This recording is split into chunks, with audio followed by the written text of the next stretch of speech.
Allez, Boker Tov. Non, justement, il n'y a pas de Michel Baba au Allez, on y va. Messieurs, ça commence. Et il dit comme ça le Rav. Donc on continue. Vous savez, donc on est toujours dans l'amour des Talmidei Chachamim, de ceux qui craignent le nom d'Hachem, et la mitzvah et l'importance que l'on a. Si Akadosh Baruch Hu nous a dotés, il nous a fait grâce de biens et d'argent, Baruch Hashem, d'une bonne situation, d'aider ceux qui étudient la Torah. C'est marrant parce que j'ai lu, c'est magnifique. C'est encore un signe d'Akadosh Baruch Hu quand il te dit j'aime ton limoud. Je fais tous les matins, je fais le Balatania, une petite partie comme ça après la tfila.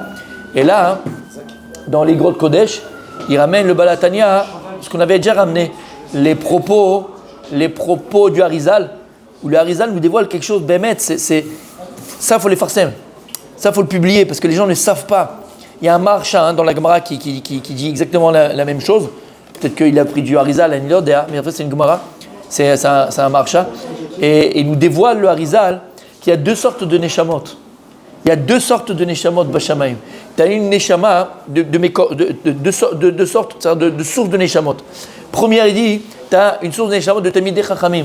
C'est que cette Neshama-là, elle est préposée. Elle ne va pas dire qu'elle va réussir à 100%, après ça dépend d'elle, mais en tout cas, elle est préposée à l'étude de la Torah, jour et nuit, matin, midi et soir. Et donc, exactement, Issachar, exactement. Et donc, d'éclairer le Ham Israël de la Torah, d'enseigner la Torah à Israël. Ça, c'est une Neshama, c'est une source de Neshama qui est dans le ciel, dit le Harizal. Et tu as une deuxième source de Neshama, il dit que lui, c'est quoi cette source de dame?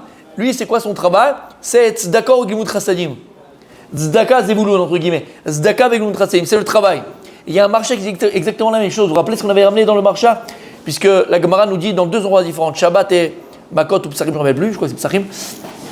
La Gemara a deux endroits différents. Elle dit qu'après 120 ans, qu'est-ce qu'on va demander à l'homme? Alors après la Gemara, elle dit, on dira, Kabatei utim la Torah? Est-ce que tu t'es fixé un moment pour la Torah? Première question. Deuxième question, on lui dira, Natata venasata be'emuna, est-ce que tu as été honnête dans les affaires? Magnifique, ok. Et une autre Gemara dit, non, quand on arrivera après 120 ans à être jugé, la première question qu'on demande à l'homme, c'est quoi? Nasata venatata be'emuna. Est-ce que tu as été honnête dans le travail? Et après on te dira, Kabatei utim la Torah. Et tout le monde se casse les dents sur ces deux Gemara, elles sont contradictoires.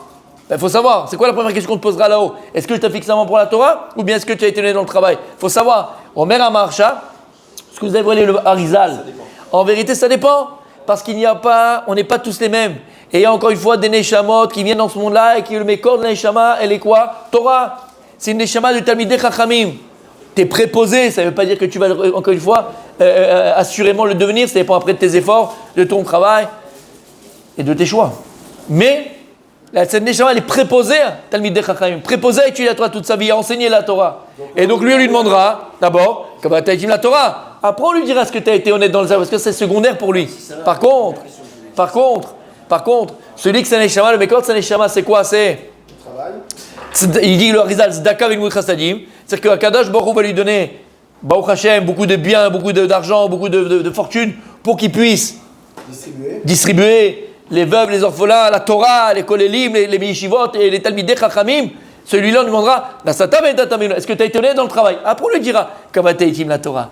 Et ça c'est hyper important de comprendre. Lama, parce que malheureusement des fois tu entends des stupidités, mon tzaddik, mais des stupidités, des idioties. Mais qu'il a dans les deux sens. Il faut, non, dans les deux sens.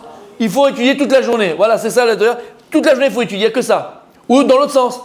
Non, pas du tout. C'est des parasites, ces gens-là. Qu'est-ce qu'ils foutent à la yeshiva? Qu'est-ce qu'ils font de parasites pour arrêter de chauffer les bancs? Au contraire, il faut aller travailler. Mais c'est derrière.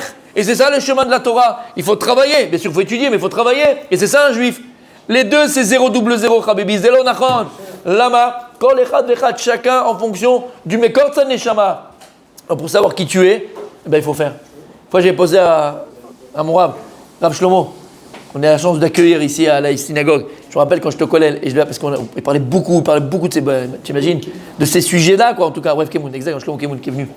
On parlait beaucoup de ces sujets-là. Une fois, je lui ai posé la question, je dis, ok, d'accord, super, magnifique. Et je lui ai dit, comment est-ce qu'on peut savoir qui on est? Est-ce que moi, je suis plus Neshama de Torah ou bien est-ce que Neshama de travail? Est-ce que je suis ceci, cela? Et il avait répondu, en fait, t'as assez. Pour savoir qui tu es fait. Mais si on ne fait pas les bons choix, on va croire pendant. L'onachon, et voilà, c'est ça qu'on arrive. Parce qu'au contraire, il n'y a pas de mauvais choix. Parce que même les choix qui te paraîtront mauvais, c'est eux qui t'ont permis de savoir qui tu es. Parce que tu arrives dans une situation, toi tu te reconnais pas, tu te retrouves pas, c'est pas pour toi. Finalement, tu te rends compte que quoi? Shabbat t'a parlé de ça exactement. Tu te rends compte qui tu es. Et donc en vérité, pour savoir qui on est, faut faire. Fais. T'as assez? Tu verras. Tu vas arriver à te trouver. Plus tu choisis, plus tu es. Il y avait le joueur de poker qui s'appelait Descartes qui disait je pense donc je suis. La Torah dit je choisis donc je suis. Je choisis donc je suis. Plus tu vas choisir, plus tu vas être. Plus tu vas choisir, plus tu vas apprendre à te connaître. Et donc, écoutez bien. Là, ça, ce qu'on vient de dire aujourd'hui, faut le publier, Rabbi Moshe. Faut le publier, le garder déjà nous dans la tête. Il n'y a pas un seul derech batorah. Il n'y a pas un seul chemin dans la Torah. Quelqu'un il vient, il te dit toute la journée il faut étudier, c'est que ça, c'est machin, c'est well ou zéro double, zéro nachon. Et si à l'inverse, quelqu'un vient et te dit attention, derrière la Torah, c'est il faut étudier, mais il faut aussi travailler, il faut avoir un métier, il faut gagner sa croûte, il ne faut pas être toute la journée à la yeshiva ou au kollel, subventionné et machin. Well ou aussi, c'est zéro double zéro, zéro nachon. Yesh veyesh. Yesh veyesh. Et comme ça, Dieu a créé le monde. Issachar Zvouloun, ça a toujours existé. Le Shevet Lévi, il a toujours existé. On peut dire qu'on a une prédisposition pour Issachar ou pour Zvouloun. On est préposé, ce que je viens de dire. Non, on veut dire qu'on est soit Zvouloun, soit Issachar. Bien sûr. Moi, je suis Bien sûr. Zvouloun. Bien sûr. Si, bien sûr. C'est l'onachon.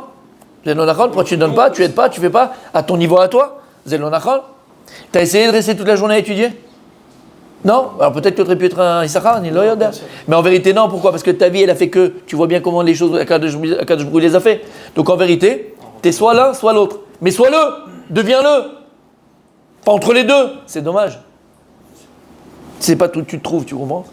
Hein? Celui qui étudie le matin et qui travaille la Alvaï. C'est pas dans ce sens-là.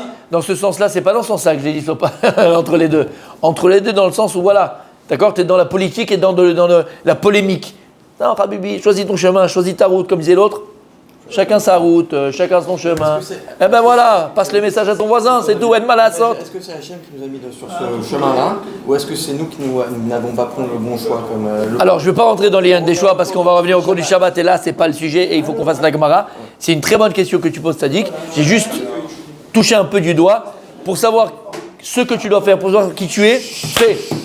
T'as assez. Et plus tu vas choisir, plus tu vas apprendre à savoir qui tu es. Plus je choisis, plus je suis. C'est un klal b'chaim, d'accord? C'est comme ça qu'on apprend à se connaître. Il faut apprendre à se connaître. Et pourquoi plus je choisis, plus je suis? Parce qu'en vérité, j'ai en moi une volonté intérieure, des fois qui m'est même cachée, ça s'appelle des fois même le subconscient, c'est des fois des choses, d'accord? Et plus je vais apprendre à être à l'extérieur, et comme on a dit plus d'une fois que ma réalité extérieure, c'est mon miroir intérieur, ben, en vérité, des fois, je me rends compte que ce que je vis à l'extérieur n'est pas forcément adéquat à ce que je suis à l'intérieur. Des fois, tu sens un malaise. Pourquoi il y a une dichotomie entre ce que je vis à l'extérieur et ce que je suis à l'intérieur? T'es pas toi-même. Comme je vous ai dit, je donne un petit exemple, mais c'est du vécu, d'accord, si je peux me permettre. Juste pour, d'accord. Je pense, sincèrement, après, je suis pas Hachem, je ne sais pas, je parle par rapport au vécu, d'accord. Mais peut-être que si j'étais resté à Sarcelles comme j'étais resté avec les copains et les copines et tout ce que tu veux, d'accord, ben, je serais pas là aujourd'hui. Peut-être dans Hachem, il a d'autres chemins pour me faire venir. Anilod et Aval, en tout cas, Ashkadosh Borou, il m'a fait le plus beau cadeau de ma vie. Alors sur le coup, je me disais, mais c'est pas possible, pourquoi tu me fais ça, Hachem? Qu'est-ce que je t'ai fait? Qu'est-ce que j'ai fait pour mériter ça? D'accord, j'avais raté mon bac, je vais raconter l'histoire, j'ai raté mon bac quand j'étais à Sarcelles. Et c'est la seule fois dans l'histoire de Hotzara Torah de Sarcelles où il n'y avait pas de classe en dessous de moi. Il n'y avait pas. Mais ça n'a jamais existé, c'est fou. Pendant 50 ans, ça existe depuis 70 ans, Hotzara Torah. Ça n'a jamais existé. Et il n'y a pas de classe, c'est une classe vide, il n'y avait pas de classe, ça n'a jamais existé. Et donc je ne pouvais pas refaire le bac à Hotzara Torah, c'était un problème. Donc j'ai été m'inscrire dans toutes les écoles aux alentours, machin et tout. Personne ne voulait de moi. Personne. Et je vous dis, Béhémet que c'est vrai. J'étais pas un voyou, j'étais pas un machin, j'étais pas un rue. Même ma mère ne comprenait pas. On avait été, je me rappelle, dans une école qui venait d'ouvrir, c'est une grande école, mais c'était dans un grenier. On était 4, il y avait 4. Ils ont dit non, on ne peut pas. C'était à Prague, ouais, c'était à Prague. Ouais. D'accord, pour te dire. En fait, finalement, pourquoi Kadosh me l'a fait ça? Après, je suis parti à l'école non juive, à Jean-Jacques Rousseau, à Sarcelles, celui qui connaît. Ok. J'avais jamais mis les pieds dans une école non juive. Depuis petit, j'étais à l'école juive, Gannes, tout ce que tu veux, pas Gannes, mais d'accord, on a compris. Jamais de ma vie. Avec 98 classes, avec des non-juifs, quoi. T'as pas l'habitude, quoi. T'as pas le machin, quoi. Pas l'habitude. Non, et j'ai fait ça. J'avais pas le. Comment? Pour passer le bac, ouais, parce que j'ai pas de classe. J'ai pas de classe. Alors je me rappelle, je m'étais inscrit à, comment ça s'appelle là? Le truc à l'Hort. Mais l'Hort l'école, tu vois. Et là-bas, ils ont dit on va faire une Vada. Vada en français, c'est une Un comité pour voir si on pourrait. On attendait, ma mère elle allumait les bougies, moi je faisais tous les rabbis du monde et tout.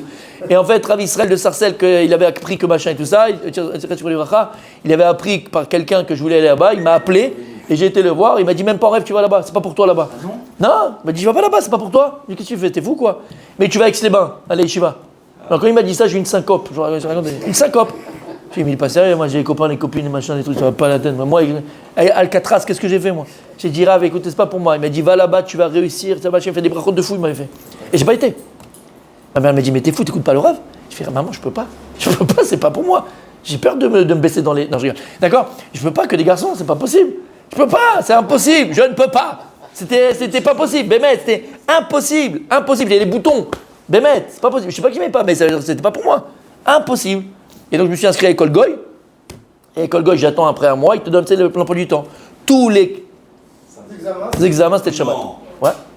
J'ai été voir. Maintenant, il y avait 25 classes, 30 classes. Il y avait des classes où c'était pas le Shabbat. J'ai été voir le proviseur. Je lui ai dit, écoutez, vous ne pouvez pas me changer juste de classe. D'une classe, rien voulu savoir le gars. Rien. Je lui ai dit, mais qu'est-ce que ça vous fait de me changer de classe? Qu'est-ce que ça peut vous faire? Rien. Et donc après, j'ai été obligé d'aller à Alcatraz. Et donc je suis parti à Aix-les-Bains. Et ça a été la plus belle année de ma vie. À Aix-les-Bains, jusqu'à maintenant, je le respire. Mais pourquoi je te dis ça? Non, pourquoi je te dis ça? Parce que quand et je suis arrivé dans un endroit qui était complètement différent de tout ce que je pouvais être, d'accord, tout ce que tu veux, même si je faisais Shabbat, mais tu dis, on étudiait même mais c'était pas du tout pareil, c'était les garçons, les machins, les filles, les copains, les copines, aucun rapport. Et en fait, ça a changé ma vie. Parce qu'en vérité, là-bas, ça a été mon miroir. Dès que je suis arrivé là-bas, je sais pas, c'est comme si j'étais un petit poisson dans l'eau. Je me suis retrouvé avec moi-même, en fait. Et en fait, j'ai compris qui j'étais. Mais pourquoi je vous dis ça? S'il a dit à Abraham Avinu, Lech lecha me'artzecha.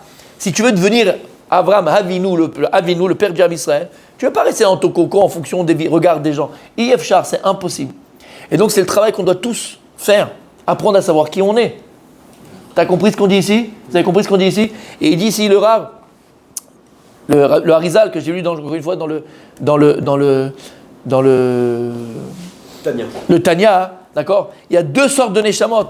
Et ce qu'on vient de dire aujourd'hui, ça rire les farcem, il faut le publier. Quand tu entends quelqu'un qui te dit, ouais, c'est parasite, qu'est-ce qu'ils font à la yeshiva, qu'ils sont étudiés, machin, tu es une espèce d'imbécile. Ouais. À moins que tu lui Harizal. Et quand il va te dire, ouais, mais c'est quoi ces gens, il faut aller étudier toute la journée, il faut pas sur le Beth Midrash, tu es une espèce d'imbécile aussi. Zelo nachon.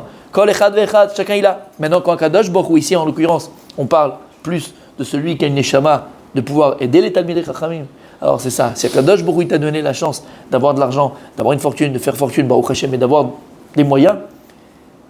Un des signes de l'amour que tu as pour Hashem, c'est l'amour que tu as pour ceux qui le servent. Et donc tu dois aider la Torah, aider les Talmidei Chachamim. Il n'y a plus grande tzedaka, on l'a vu dans le Maaser, dans le Shiro du Maaser. Il n'y a pas plus grande tzedaka d'être marzik un Talmid Chacham. Il n'y a pas plus grande tzedaka de soutenir un Talmid Chacham. Tu sais pourquoi? Parce que si tu as soutenu un Talmid Chacham, d'accord, qui étudie toute la journée, tout le mérite de sa Torah, toute la Torah, et en plus, Baruch Hashem, si tu as le mérite d'avoir misé sur le bon cheval, comme tu es l'autre, et Blainara, Baruch Hashem, il est bon cheval dans le sens c'est quelqu'un de sérieux. Quelqu'un de sérieux, quelqu'un qui étudie matin, midi et soir, mamash, d'accord, mais si on est fait pour la Torah, dit les Chachamim, toute la Torah, c'est pas que la Torah elle est infinie, c'est comme si tu prends une bougie, d'accord, tu as une bougie qui allume, une flamme qui est allumée, et toi tu es là et tu vas allumer ta bougie. Tu as honte de demander à la flamme, tu peux me passer un petit peu de feu? Pourquoi tu as honte de demander à la flamme?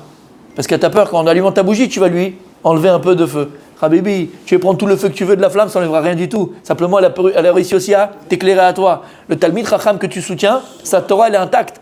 Mais toi, tu gagnes. Parce que sa Torah, qui est le Hesh, qui est du feu, elle va aussi éclairer ta maison, éclairer ton compte en banque, elle va éclairer toute ta tête, elle va tout éclairer. Chez Niskeh Bezrat Hashem.